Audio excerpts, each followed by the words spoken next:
What we're going to talk about now is taking this whole concept of posting on forums and turbocharging it, causing it to just avalanche and compound. Because if one person can do this and make money at it, 5 people can make even more money. I do recommend that you go out there and post for yourself first. That way you learn the process and you get a little bit more familiar with the niche. And believe it or not, you'll also be able to see very quickly how that this does, in fact, generate a good bit of traffic. I get a lot of traffic from this very technique. After that, then you want to go out and have other people do it for you. Because if one person can make money at it, 5 people can make 5 times as much money. Because you'll get 5 times as much traffic. You want to create and register the users yourself. You own the passwords, you own the user, you own everything.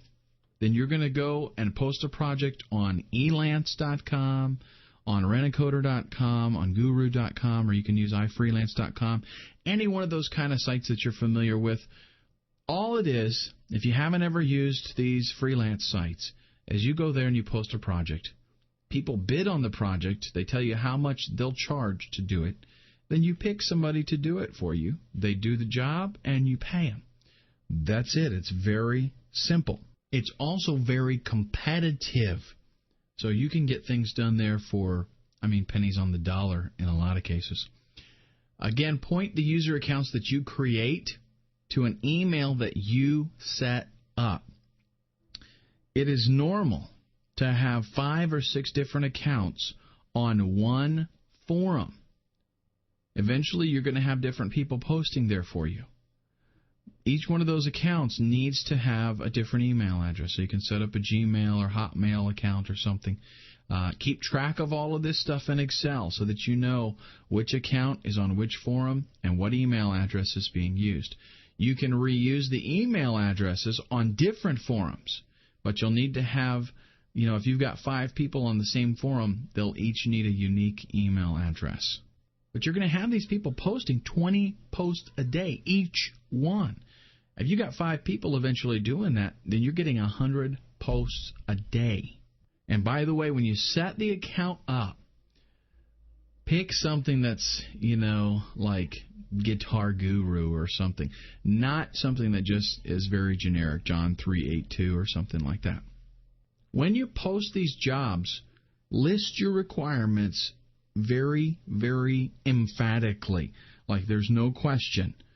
Let them know specifically what you want them to do. I want you to use a username and password that I'll provide and post 20 posts per day for 10 days with 300 to 500 characters per post. And I'll give you those details again later on, exactly what you want to ask them for. Let them know to try very hard to not have a bunch of spelling and grammatical errors. You don't want the people that are working for you to seem like a bunch of idiots. Now, as far as the requirements themselves, English should be the first language if you're appealing to an English audience, primarily English. This does not mean that any other language, that the people are stupid or anything like that. It has nothing to do with that. It's just that we're able to detect when someone, is even in typing, okay, their grammar. We can tell if English was not their first language. And subconsciously, we just don't take them as seriously. We expect people to speak in our language. Every culture does this. So if you were, for example, marketing in Japan, you would go and you would find somebody who was fluent in Japanese and have them do the posting. Okay, same kind of thing. Make sure that they're going to be available. I can't tell you how many times people, they bid on a job, you hire them, you don't hear from them for a couple of days, or they work on it for one day and then you don't hear from them for a few more days, and then they work on it kind of sporadically. Let them know, look, I'm hiring you to post 20 posts a day for 10 days, 10 consecutive days, and I want you to be able to prove to me that you did every single day. Okay? familiarity with the niche. You don't want to go out and find somebody who's got to do a whole bunch of research before they can even, associate with these people. So let them know what the niche is in your posting and say, I want you to already be familiar with it, and show me that you're familiar with it when you bid. Show me an article that you've already written, or show me, maybe you've got a website or something. Show me something that shows me, that proves that you're already familiar with this niche. And then we want a total of 200 posts, 20 posts per day for 10 days. It does not have to be exactly 20, but you want an average. Maybe today they post 10 posts and tomorrow they post 30, but you want an average of 20 per day. 300 to 500 characters per post. Again, it's an average. You do not want these people looking like they're a robot or that there's some kind of automatic posting thing. It does not have to be exact. Give them an approximation and just make sure they stick with that. And also, you want to make sure that they, in the requirements say, let me back up here for a second. In the requirements, in addition to this, put, you need to, at the end of the day, send me links to all of your posts so that you can just check up on them, make sure they're doing okay, make sure they don't have, gross grammatical errors, and that they're doing what you're paying them to do. Another thing you might want to mention to them is if they get in a... It's really good if you can get them to post something very controversial, right? The Ford and Chevy kind of stuff, Gibson and Fender with guitars. People love that controversy, and they've usually got a loyalty.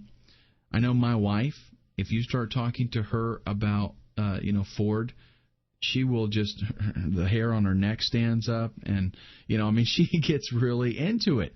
Me, I'm not so much, that's not such a big deal to me, but for her it is.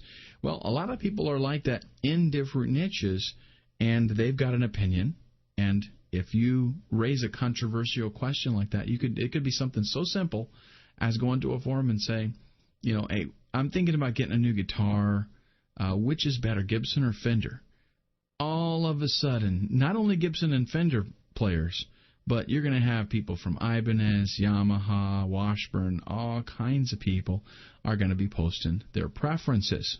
That being the case, what they can do is maybe they ask a question like that and it's controversial. Well, then they should just wait, come back the next day, see how many posts are there, and then make another post. You want people, with something controversial, you can build such an enormous thread that you just kind of sprinkle posts every, 6 or 7 replies, and somebody comes there, they did a search on Google, they come to the site, they come to the forum, read the thread, and they're starting to go down and read things, and like every 6 or 7 posts, they're seeing your user with your signature and linking to your site. I mean, the exposure is crazy, and they're going to click on it. I think we'll go ahead and stop this video here, and in the next one, we're going to look at techniques, tips, and tracking.